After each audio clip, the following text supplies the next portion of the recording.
नमस्कार दोस्तों, क्या आप जानते हैं कि आपकी LIC पॉलिसी सिर्फ बीमा ही नहीं बल्कि ज़रूरत के समय लोन का साधन भी बन सकती है। क्या आप LIC पॉलिसी पर लोन लिया है? पॉलिसी पर लोन लेने की प्रक्रिया क्या है?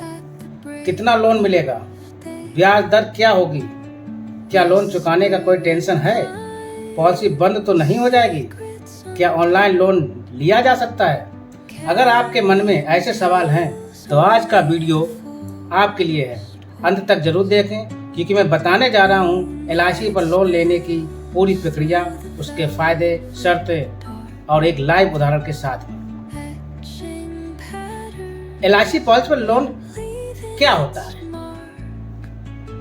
LIC आपको आपकी पॉलिसी के बदले लोन देती है। यह लोन आपात स्थिति में शादी, शिक्षा, मकान या किसी भी पर्सनल खर्च के लिए लिया जा सकता है। इसमें बैंक की तरह ज़्यादा कागजी प्रक्रिया नहीं होती है और सबसे बड़ी बात, आपकी अपनी LIC पॉलिसी ही आपकी गारंटी होती है। मतलब आपको LIC से अगर आप लोन लेते हैं तो आपको कोई गारंटी की ज़रूरत नहीं पड़ेगी। तो आइए जानते हैं कि क्या क्या शर्तें हैं इन सब के लिए। चलिए अब बात करते हैं कि कौन सी पॉलिसी पर लोन मिल सकता है और कब।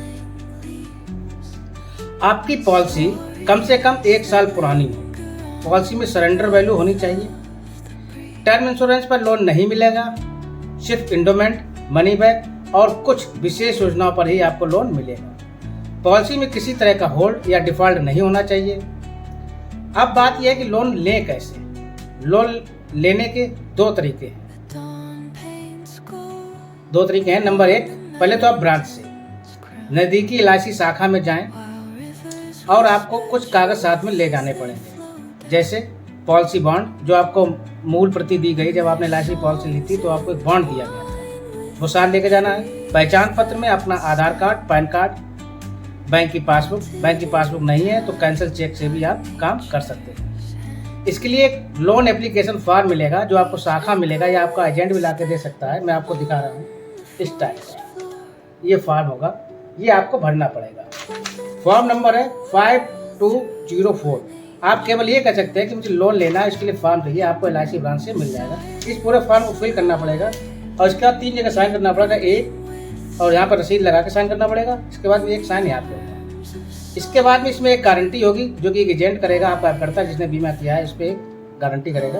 फिर ये पूरा फॉर्म भरेगा। साथ ही साथ आपको एक फॉर्म और दिया जाएगा। अगर आप पहली बार लोन ले रहे हैं तो आपको एक फॉर्म और दिया जाएगा जिसका नाम है नेफ्ट। ये नेफ्ट फॉर्म भी आपको पूरा कंप्लीट करना पड़ेगा, जिसमें आपको पॉलिसी नंबर, आपका नाम, बैंक का नाम, बैंक का पता, खाता कैसा है, सेविंग है, करंट अकाउंट है, खाता संख्या, IFSC code, mobile number, email ID, ठीक है। इसके बाद में इसमें आपके साइन होंगे, दिनांक होगी और इसमें ये भी पूछ रहा है क्या आप अपनी पॉलिसी के संबंध में SMS या ईमेल द्वारा सुनना चाहते हैं। अगर आप इसको यस कर देंगे तो आपके मोबाइल पे जो भी लोन की प्रक्रिया चल रही होगी वो सब कुछ आने लगेगा। तो एक तो तरीका ये हो गया, ये दोनों फॉर्म आप भरेंगे अगर आप पहली बार लोन ले रहे हैं तो। अगर आप दूसरी बार ले रहे हैं, केवल आप अपना एक फॉर्म, आधार ID लगा देंगे, आपका लोन 1 दिन में सेम डे हो जाएगा। ठीक है, अब आगे बात करते हैं।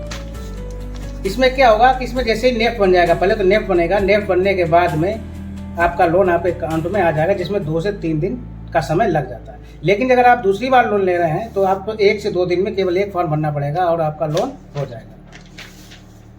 अब LIC की वेबसाइट से कैसे लेंगे? इसके लिए आपको LIC कस्टमर ऐप डाउनलोड करना पड़ेगा अपने मोबाइल में। ठीक है, रजिस्ट्रेशन करें, लॉगिन करें। रजिस्ट्रेशन कैसे करना है वो आप देख लेना, हालांकि इस वीडियो में आपको नहीं बता रहा हूँ।